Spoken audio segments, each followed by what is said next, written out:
Hi, and welcome to the Philosopher's Clearinghouse Premium Thought at a wholesale price. Tonight we will have session 9 from our Herman Bavinck reading group. Tonight we'll be looking at the French Revolution and how the philosophy of the Enlightenment is linked to it. I hope you enjoy. Let me get my machinery going on my end here. Okay, we're working now. We're live. And if it's all right with you, I'll just open us briefly with the word of prayer. Lord, thank you for this good time. Thank you for letting us come together. Thank you for letting us study theology and this world that you have created and that you govern and administrate. Lord, please send your spirit to us to dwell within us, Lord, and teach us the good things of God, the clean things, and the honorable things of God. Lord, thank you for this evening, and thank you for your loving kindness to us. We pray for profitable thoughts. Please help me to speak well and say right things. We pray in Jesus' name. Amen. All right. Well, if it's okay with you, I'd love to start off with just a brief devotion. So if you have your scriptures handy, I would ask you turn to Psalm 19, 1-9, Psalm 1-9, Psalm 19, a seminal psalm. And I will start our reading at verse 7 in Psalm 19. So verse 7, Psalm 19, verse 7. And I will just read from that. The law of the Lord is perfect, refreshing the soul. The statutes of the Lord are trustworthy, making wise the simple. The precepts of the Lord are right, giving joy to the heart. The commands of the Lord are radiant, giving light to the eyes. The fear of the Lord is pure, enduring forever. The decrees of the Lord are firm, and all of them are righteous. They are more precious than gold, than much pure gold. They are sweeter than honey from the honeycomb. By them your servant is warned. In keeping them there is great reward. Amen and amen. Okay, so let's take a look here now at our topic for tonight. And when I started the series, one of the topics that I sort of savored, that I really was looking forward to in terms of its juicy discussion potential, was the session that we sort of get to talk about at a high level tonight. And so that is, of course, the French Revolution and perhaps the unique and maybe seminal role that it plays in forming and shaping, as well as being formed and shaped by Enlightenment thinking. And so, we've sort of given a narrative that Bavinck has helped us to understand, this narrative of the Enlightenment being largely a replacement movement, replacing sort of the traditional categories of orthodoxy and its dead religious dogma, as many thinkers characterized it, replacing the old and the dead with the new and the alive and the vibrant. And in this case, it meant to a large degree replacing the sacred with the secular.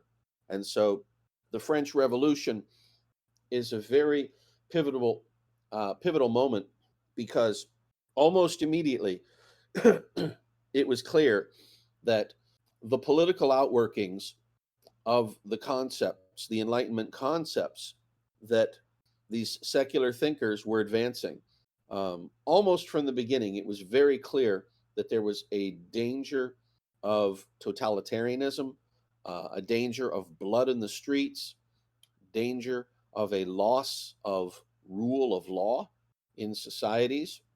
And much of the rest of the Enlightenment was sort of trying to deal with this idea that these thinkers had put forth what they thought was this sort of utopian vision or this ideal about how the world would be. And yet when they put put it into action, almost exactly the opposite of what was intended came out. So um, so that's the high level overview. Let's just get in with the slides and start looking in more details. So the first slide here is the resources slide, and here we're mentioning primarily the books. And so we've talked about Bavinck's Reformed Dogmatics, Volume 1, Prolegomena, in Part 4, the Revelation. And as well, we've also mentioned the Cambridge History of 19th Century Philosophy. And today, a lot of the material is drawn from Chapter 19, Philosophical Responses to the French Revolution. So much of the material today is drawn from that. And so we're very appreciative to the authors in that chapter. Next slide. Now, I do have 2 videos to sort of recommend or commend, and I will put them in the link here in the video description below so that you can click on the links rather than necessarily having to try to type the URLs in by hand. But the first one is a documentary on the French Revolution, its political and social impacts. And I think it's a good 1.5-hour documentary here. So it's a really well done, thoughtful, well-paced documentary attempt at putting the pieces into play. So highly recommended. In addition to that, we know that Enlightenment thought in the political sphere will largely culminate in the works of Karl Marx. However, before there was Marx, the generation before Marx, there was someone very similar who Marx actually was influenced by, and this is Pierre-Joseph Proudhon, and we have a video about his life and thought to recommend and commend. I believe it's a 15 to 18-minute video, if I remember correctly. So it goes into a lot of detail around his life and his thoughts. So I hope you enjoy that and it's productive. Next slide. And then when it comes to movies, we've taken Silence off here, although that's still, I think, one of the preeminent movies I would share with people trying to grapple with this relationship between traditional Christian orthodoxy and sort of the Enlightenment zeitgeist. However, we have 2 other movies on here that I think will be wonderful and amazing, and also entertaining. And so both of these, I should say, neither of these are particularly meant as historical or documentary style movies.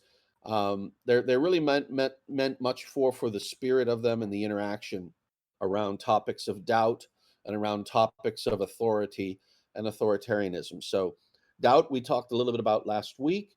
That's a movie that features sort of the classic portrayal of clergy, of professional non-lay people, religious ministers, and sort of the skeletons in their closet and the doubt in their minds.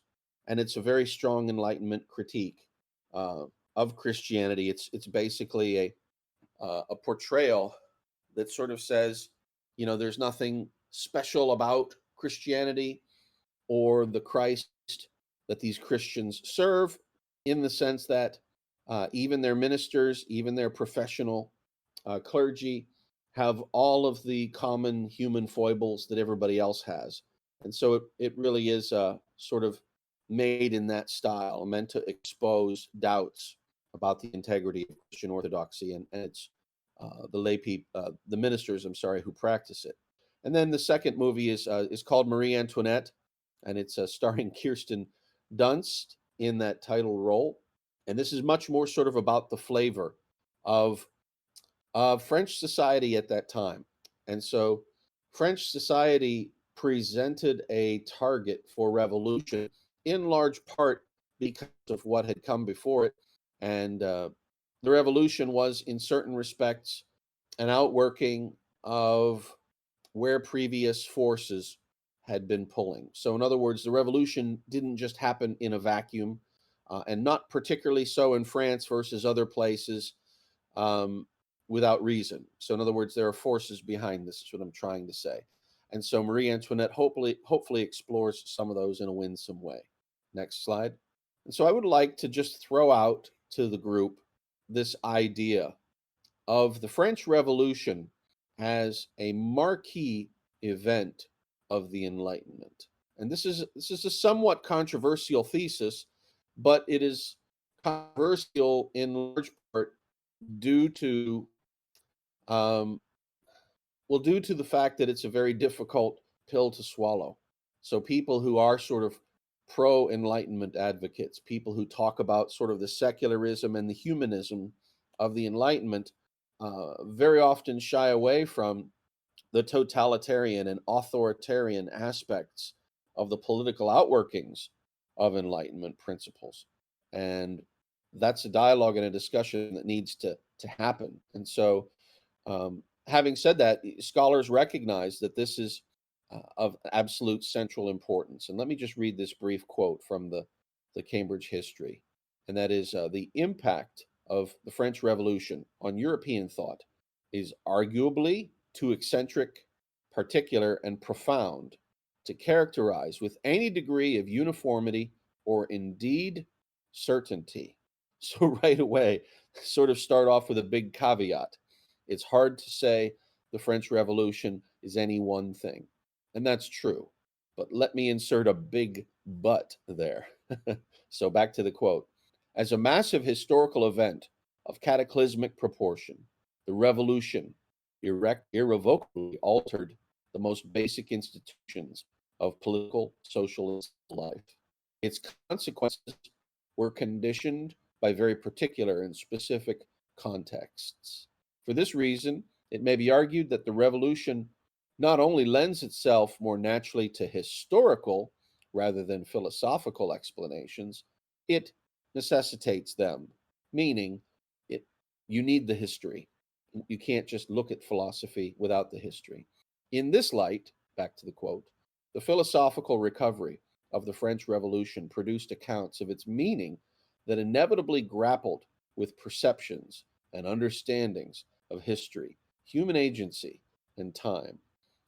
And so, in a short nutshell, the thesis is once everybody became convinced of the need to run society on Enlightenment principles, a political movement to do the very thing, to replace the old with the new utopian visions, was put into place. And the outcome was immediate authoritarian tendencies and significant loss of life and great social upheavals. And so I think the quote here is saying that you can't ignore history. You can't just look at the philosophical principles in abstract. You have to consider their historical impact. And that's quite right. Let's go to the next slide here. And the French Revolution is a little bit of a misnomer. There were actually three French revolutions during this time. The first one started in 1789. This is the French Revolution that most people are thinking of when they talk about it. And this is the overthrowing of the French monarchy, establishing a republic. Finally, things ended up in a dictatorship in France under Napoleon. Then there was the French Revolution of 1830. And so there was a transition of power from one house, political house, to another. And largely the concept of um, hereditary right was replaced by an idea of popular sovereignty, government by the people. And then finally, the French Revolution of 1848 ended the Revolution of 1830 and led to the creation of the French Second Republic. So we have a long term, we have a 50-year span here of destabilization, intense rhetoric, great upheaval, and the tendency towards authoritarianism. Next slide. And I'll read here. The revolution in the political world seemed to create a revolution in the intellectual world, a sense that everything was uncertain, that everything would change, and that nothing could ever be the same again. The most conspicuous and characteristic feature of our age is the convulsion of all hitherto familiar systems, theories, and manners of thinking, a convulsion, the breadth and depth of which the history of the human mind can show no example. And I think this is a very polite and scholarly way of saying that in Western Europe, a generation of people sort of set their mind to a new path. And the French revolutions um, are in large part a result of what happened when that occurred. Next slide. And so in this revolution, it would be too simplistic to say politics replaces religion as the preeminent or dominant topic of discussion in an absolute sense, more along the lines of politics replaced religion in terms of um, the esteem of the participation of citizens. So prior to the French Revolution, prior to the Enlightenment ideas of secularism and reason, there were these classical ideas about government and government participation by the people, and um, as well as, you know, what were the role of citizens. And this was just greatly changed during this time period. In Germany, we sort of had three major schools of thought emerge uh, in this new system, in this new utopian spirit. You had sort of the spirit of liberalism that emerged, and this was an optimistic post-Christian idea for human anthropology.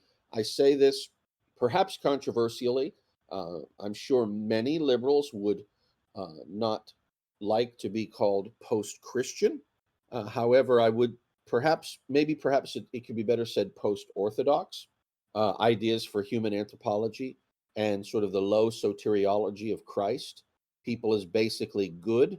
This idea of the march of progress and the ascent of man, and a preference for the new over a preference for what has worked in the past.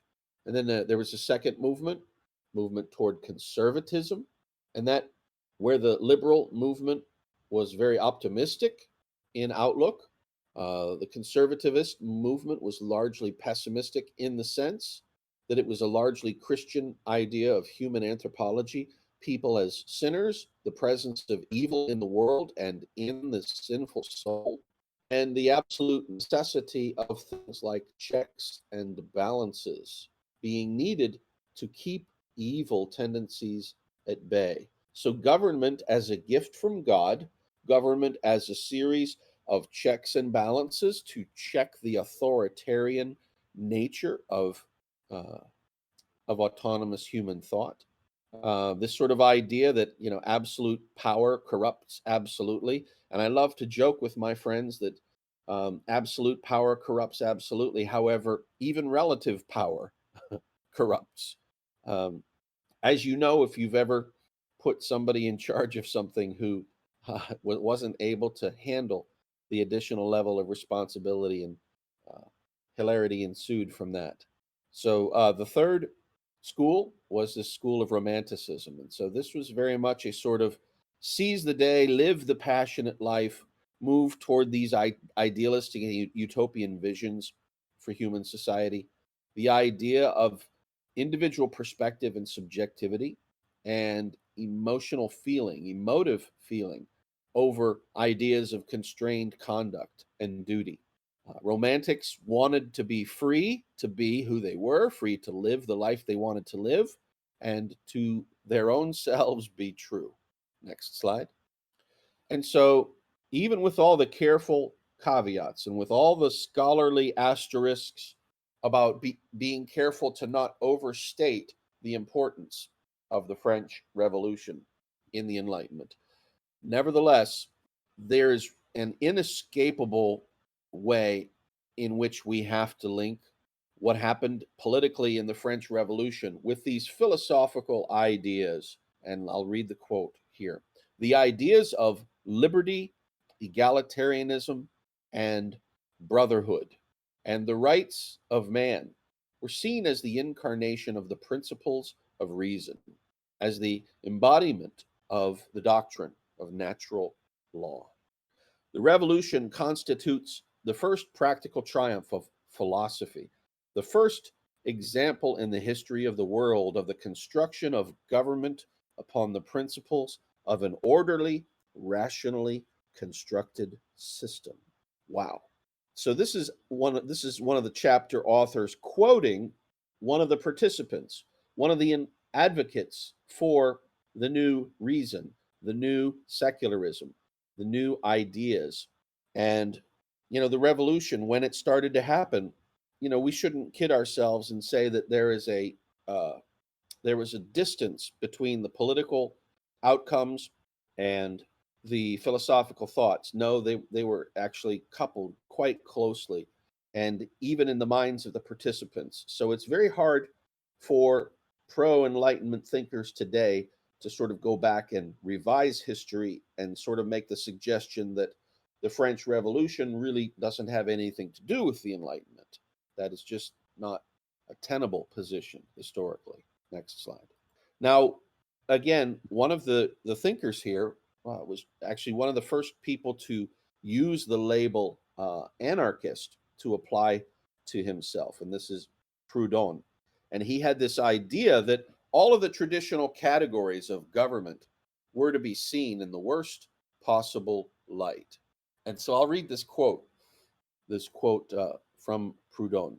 To be governed is to be watched, inspected, spied upon, directed, driven by laws, numbered, regulated, enrolled, indoctrinated, preached at, controlled, checked, estimated, valued, censured, commanded by creatures who have neither the right nor the wisdom nor the virtue to do so. To be governed is to be at every operation, at every transaction, noted, registered, counted, taxed, stamped, measured, numbered, assessed, licensed, authorized, admonished, prevented, forbidden, reformed, connected, punished. It is under pretext of public utility and in the name of the general interest to be placed under contribution, drilled, fleeced, exploited, monopolized, extorted from, squeezed, hoaxed, robbed. Then, at the slightest resistance, the first word of complaint, to be repressed, fined, vilified, harassed, hunted down, abused, clubbed, disarmed, bound, choked, imprisoned, judged, condemned, shot, deported, sacrificed, sold, betrayed. And to crown all, mocked, ridiculed, derided, outraged, and dishonored. That is government. That is its justice. That is its morality. And so now we have it right here. What Proudhon has given us is, in some sense, is accurate. I mean, everybody is familiar with the themes, the dehumanizing aspects that are a part of human government. But if you look at his quote here, you see that the perspective that he uses to offer this analysis, it paints absolutely the most uncharitable possible picture. And so there are no redeeming features of government here for Proudhon. And he is very hyperbolic about the faults. So no virtues, all faults, and all of the faults are the absolute worst and most evil possible considerations. And so you have to ask yourself, is this a balanced and healthy starting point for a new system of government? Seems very difficult. Go to the next slide. Now, related to this, and what sort of justified many of the actions and movements, was this idea of historicism. And that historicism was maybe perhaps an early form of postmodernism. And let's go to the Cambridge History of Philosophy text here to go into detail about what historicism is. So what, more precisely, it asks, is historicism? We can define historicism in a general sense as the doctrine that the identity of all social, political, and cultural phenomena phenomena depends on their specific historical context. Let me read that again. The identity of all social, political, and cultural phenomena depends upon their specific historical context. So, historicism is the extension of this idea, the radical context dependency, that these features do not exist apart from their context. However, this historicism undermines the possibility of a natural law, or indeed any sort of form of timeless truths or timeless narratives. For if we investigate human values historically, we see that their meaning and purpose in historicism depend entirely on their specific context, and their precise role in a larger social historical whole. So you can't examine the pieces until you examine the whole thing, but you can't examine the whole thing until you understand the pieces. Now, since values depend on their context and these contexts change and vary, human values also change and vary with them. So this sounds like a sort of a very early form of, for example, situational ethics, which we looked at earlier in the lecture series. Since, furthermore, these contexts are unique and individual, it follows that the values that are a part of them should be incommensurable, so that there is no common standard to judge them. So you have society at one point in history, and then you have society at another point of history. Because the values at each of those points depends upon the historical context, and that context has changed and varied, there is no common standard to prefer A, time period A, over time period B. And so that is the tendency, and that was sort of the justification for throwing out traditional values. Next slide.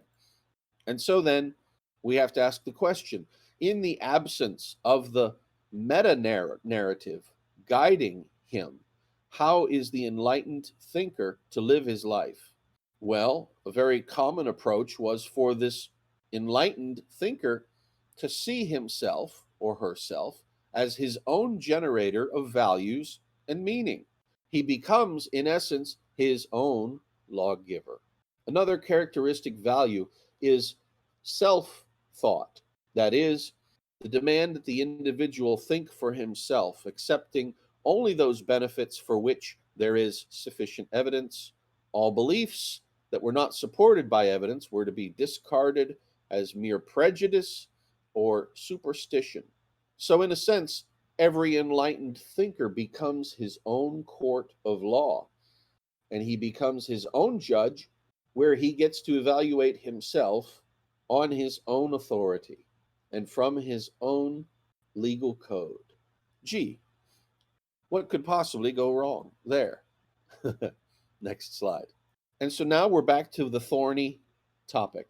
The French Revolution posed yet again the problem of the authority of reason, though now the problem would assume a new form, becoming much more practical and political. Before the revolution, the problem concerned essentially the limits of theoretical reason, the power of reason in metaphysics or epistemology. After the revolution, the problem involved more the limits of practical reason, especially the power of reason to guide our conduct socially and politically. So there's a transition from philosophy to the practical aspects of the social and political world. Next slide. The issue was raised anew by the revolution, chiefly because the French radicals had appealed to reason to justify the revolution. It was in the name of reason that they defended their ideals of liberty, equality, and brotherhood. And they swept away the historical traditions and institutions of France. And then they conceived and executed the terror. Radicals such as Robespierre and others, for them, reason was the source of fundamental moral principles, which are binding in politics and everyday life. However, since the traditional laws and institutions of France violated those principles, and they make it impossible for these new autonomous, self-guided beings to act as they themselves would like to, then such radicals believed that they were not only permitted, but obliged to abolish them. So revolution becomes a moral duty. And if that doesn't sound right out of today's headlines, I don't know what does. Indeed, it is reason that prescribes the use of force, for reason demands that we use every means necessary to achieve its ends. And the only effective measure against force is greater force. And so the terror of the French Revolution was justified by appealing to reason itself. Wow. Next slide.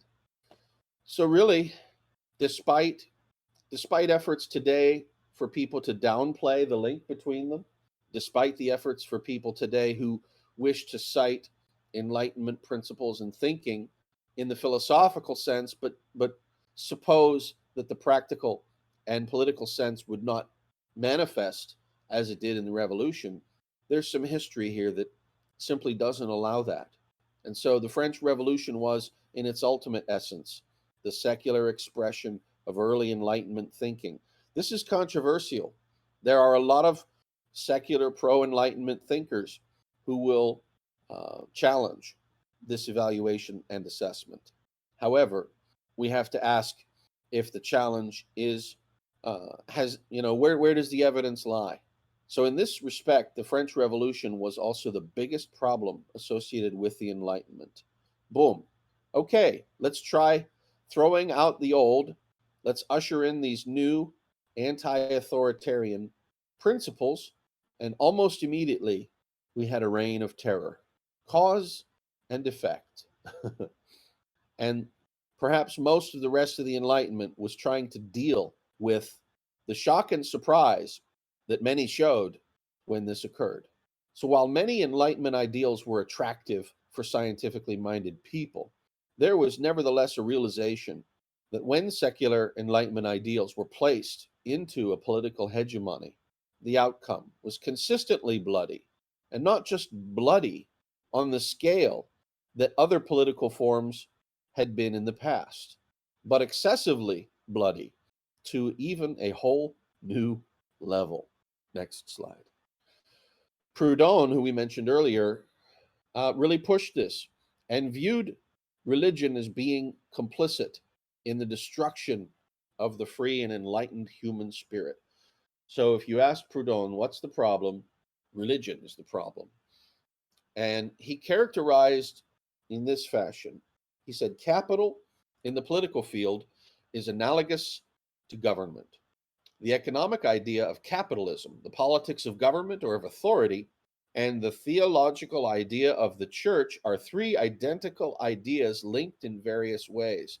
To attack one of them is equivalent to attacking all of them.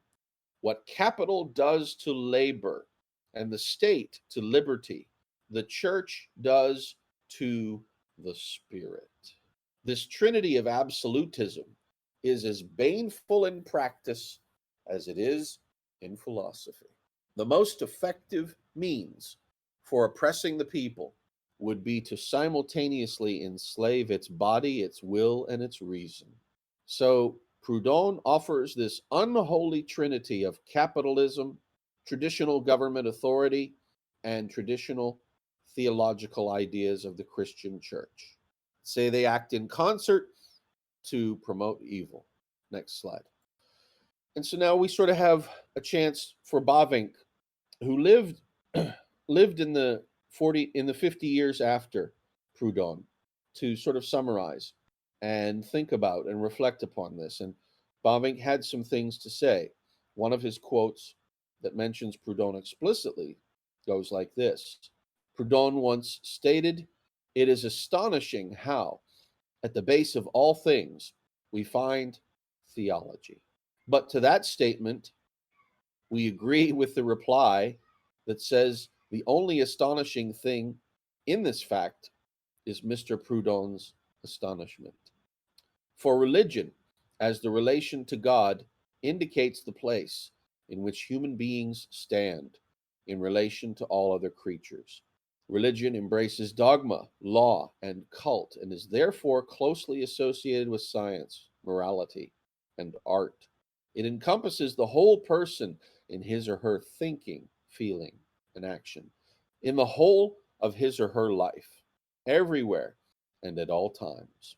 Nothing falls outside of its scope. Now, Bavinck here is arguing for this all encompassing nature of religion. However, Proudhon makes the same argument, but with the pejorative. And Bavinck is going to argue that, in fact, religion does have the deep tentacles into every aspect of life, but that, in fact, these are productive and not pejoratives. So we'll follow with him more. Next slide. Religion, Bavinck says, extends its power over the whole person, over all of humanity, over family and society and state. It is the foundation of the true, the good, and the beautiful. It introduces unity and coherence and life into the world and its history. From it, science, morality, and art derive their origin. To it, they return and find rest. All the higher elements of human life first surfaced in allegiance with religion. Wow. It is the beginning and the end, the soul of everything, that which is highest and deepest in life. What God is to the world, religion is to humanity. Next slide. Religion is central. Science, morality, and art are partial. While religion embraces the whole person, science, morality, and art are rooted in the intellect, will, and emotions. Religion aims at nothing less than eternal blessedness and fellowship with God, while science, morality, and art are limited to the creatures and seek to enrich this life with the true, the good, and the beautiful. Religion, accordingly, cannot be equated with anything else. In the life and history of humankind, it occupies an independent place of its own, playing a unique and self-controlling role. And so we see here now the complete antithesis to Proudhon from Bavinck. However, Bavinck sort of takes it up a step, where Enlightenment thinkers thought to replace religion with science, art, and morality.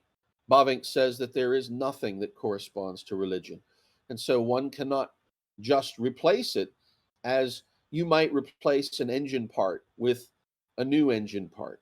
Rather, they're completely different at completely different levels. Next slide. So the centrality of religion, Bavinck says, when it is rejected, humankind forms an idol in its place. And so people reject religion as an illusion only to turn some creature into God and seek to compensate for their religious need in some other way. These are very strong statements by Bavinck. We no more have a satisfactory explanation for the origin of religion than we do for the origin of language. Science journeys into the domain of the prehistorical, but has to be content with hunches and conjectures, and therefore trots out one hypothesis over another. And in this area, the historical method leaves us in the lurch, for wherever we witness human beings in action, they are already in possession of religion. So Bavinck's going to make a certain point with this, and let me go to the next slide to draw it out. And so as the Kantian idealists searched for a presuppositionless science, so too Enlightenment thinkers searched for a religionless person. And so out with the old, in with the new. The idea was to eliminate dogma and not replace it with anything. And it's the same thing with religion. Eliminate religion and replace it instead with reason. However, Bavinck notes that from a historical point of view, there are no culturalist people. And this idea of a primitive man or a human without religion, morality, reason, or language is a fiction. So this idea that religion is driven from fear or priestly deception or ignorance, which is a popular one that atheists like to trot out, is no longer being defended by scholars. Darwin located the germ of religion even in animals. For example, in the love that a dog displays towards its owner, and that it is accompanied by a feeling of subordination and fear. In other words, the Enlightenment concept of moving forward by cutting off religion as a vestigial part of the human animal, a part that is no longer needed and can be safely removed like an appendix, turns out to be false. And in fact, in trying to remove it, Bavinck notes that it's trying to remove the central the central condition that holds the human being together. Next slide. But for various reasons, this analogy does not stand up. In the first place, we know very little about the internal psychic life of animals. Moreover, religion is always associated with veneration, ritual worship, and religious conduct like prayer and sacrifice does not occur among animals. Further, in animals, there are doubtless certain attributes like faithfulness, attachment, etc. However, these attributes by themselves do not constitute religion any more than because people have those same attributes that they are therefore religious. So, an actual object of religion, a supersensual power, is entirely unknown to animals. Hence, for the time being, we must content ourselves with the saying of Lactantius: religion is virtually the only thing which distinguishes men from the beasts. And so, the search for the presuppositionless man, the search for the non religious man, in Bavinck's estimation, is a failed search. And so, the Enlightenment thinkers who proposed to create such a person have failed. And not only that, the history of the results of putting these Enlightenment ideas into political practice is among the worst political mistakes any society could make. So offers Bavinck and many other scholars evaluating this topic. Next slide. So there we have it. The French Revolution is the easy answer to why perhaps we should not implement its principles. And this leads further, this political path will lead further in, today we were talking about the time of Proudhon and the three French revolutions. However, we'll see later that in the time of Marx and going into World War I and World War II and the Cold War after that, we will see that these Enlightenment principles, wherever they find, the one thing they consistently bring is authoritarianism and human misery on a scale that seems to be off the charts in comparison with what came before it. And so we have to push back. We have to push back against people who want us to go down this path.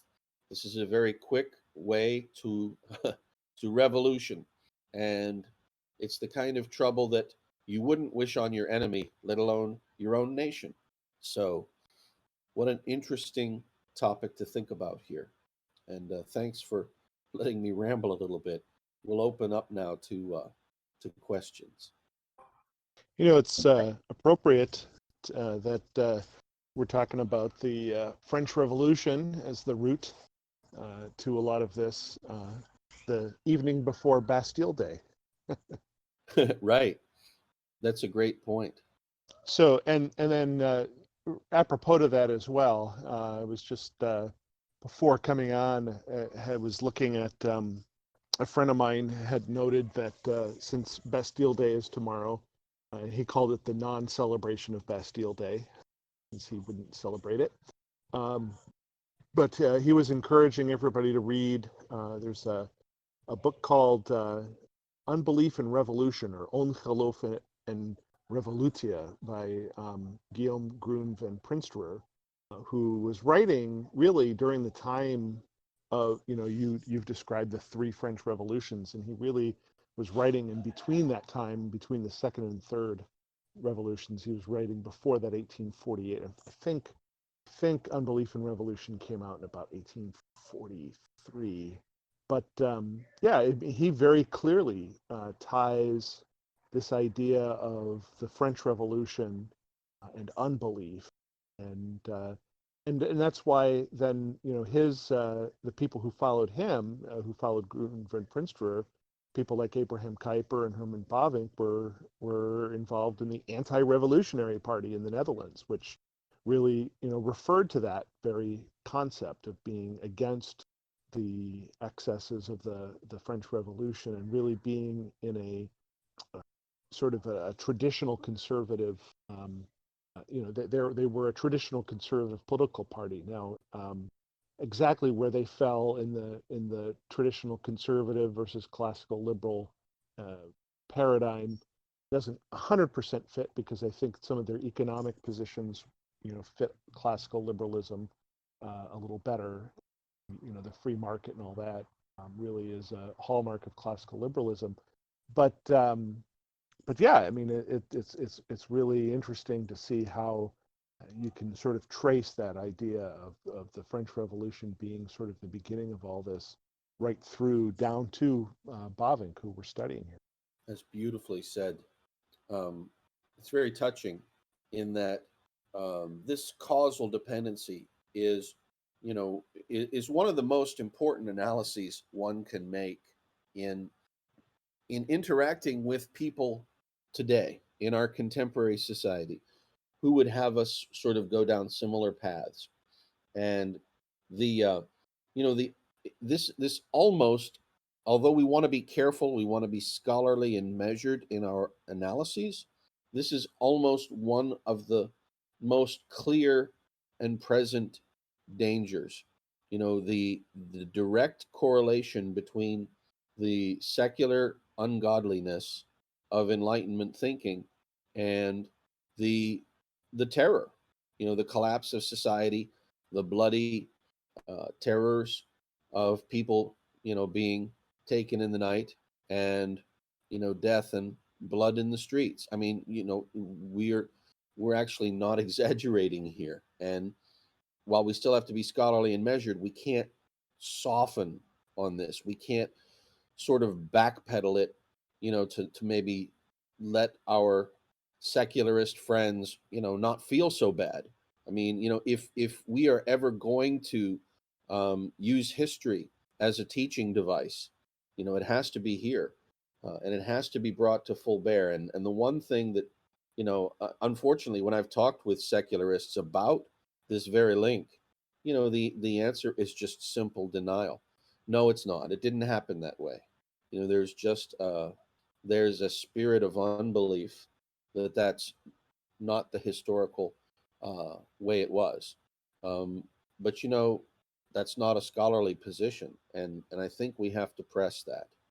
The content session I was unable to attend last week, but one of the sections it talked about. I don't know if it was you was referring to historicity or historicism, I think is how you referred to it. Um, and it was described as a form of postmodernism, and I'm just trying to understand if that's. I guess I would understand the way it was described. It was you talked about context, and I think you used the term relativism. This, based on the nature can change over time. Right. Understood that as modernism, not postmodernism, where there is no measure. Um, why that would be like a early postmodernism. Right. Yeah, it was an early form. So I wouldn't say it's postmodernism proper, and I think it would be a little bit anachronistic to try to make a strict labeling there. But in the sense that the historicism chips away at this idea of a central narrative governing different people from different times, and that the historical context is king in an absolute sense. There were plenty of people who are willing to grant the historicist position in a relativistic sense. In some sense, people from the 1700s can't be compared to people from the 1800s, for example, because of different culture and different historical context. There's a minor sense in which that's meaningful and scholarly and reasonable. But when these become absolutized into this, you cannot You can't apply timeless truths to compare or judge or make a preference for one over another. That was the big evil associated with the historicism. So, so that an early form, or maybe even a precursor to postmodernism, would I be right in saying that that view is that that modernism, which is, if you boil it down one way, is, you know, it's contextual, it's relativistic, it's man as the measure. That leads to eventually scrapped everything but man being the measure, no absolute standard. We boil it down, from a historical Christian perspective. God is the measure, his word is the measure. We move to modernism where everything else is scrapped, and then it's only one more step to postmodernism where we've also scrapped and being the measure. So modernism is indeed an early form of postmodernism. Yeah, or perhaps even a transitional form, transitional from um, systems of narrative to systems lacking narrative. So I think the postmodernist is critical of the modernist for not going far enough. So where the modernist said the traditional stories, the traditional meta narratives have lost their value, have lost their way. Yet, nevertheless, we still found many moderns um, living religious lives and professing and confessing some form of Christian faith. Whereas a postmodernist would very likely look at that and say that the modernists were being inconsistent. Mhm. Does that answer your thought there? Yeah, yeah. I was thinking there might be more conflict in I was structuring thinking around those things, but I think that helped to explain that, right? And it's the Christian view or the postmodernist view seems both of those seem more easily defensible than the modernist view of pure context and pure relativism in the ultimate sense. Right. I was there is perhaps an element of irrationality here, and let me just explain. I watched the movies, the Pirates of the Caribbean movie series. I watched several of the entries there. I think especially the first two movies in the series. I saw them, and one of the running jokes was it was the forces of the pirates versus the forces of the empire, and it was not stated, but it was very clearly the English or British empire that were the opponents of the pirates. And so the English had to do everything quote unquote by the book, and the pirates would say to themselves, we have our own book, keep to the code. And then they would remind each other with a little chuckle, more like guidelines. And so you have I remember one of the scenes where the pirate captain is dueling with the British loyalist, and the pirate captain is cheating in the fight and playing dirty and fighting dirty. And so the British uh, captain points this out and says, "Hey, you're cheating. You're fighting dirty. That's not fair." And the pirate has to remind him, "Hey, I'm a pirate. That's what we do."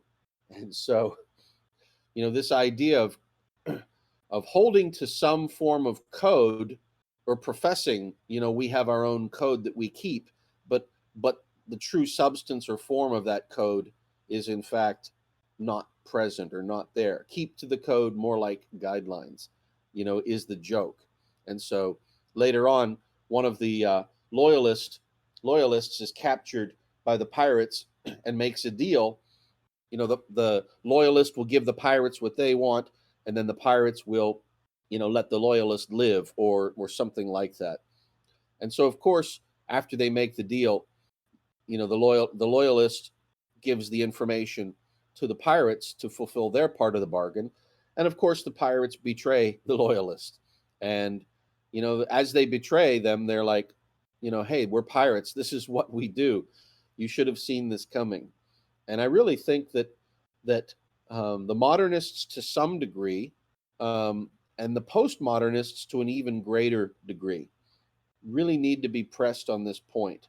Postmodernists largely don't even pretend, but the modernists, like you noted, still wanted to maintain that there were some meta narrative aspects of life, some absolute or timeless truths that mattered and that counted, or that would help us live life. And we have to press them. Where does that come from? If the narrative source for your doctrine and your dogma does not allow for that, then, as Cornelius Van Til said, what's typically happening is secularists or non-believers are borrowing from Christian worldviews in order to supply the meaning that their own worldview fails to supply. And I think that's a crucial point. Thanks. All right. Any other thoughts or questions? Okay. Well, we'll wrap things up here for tonight.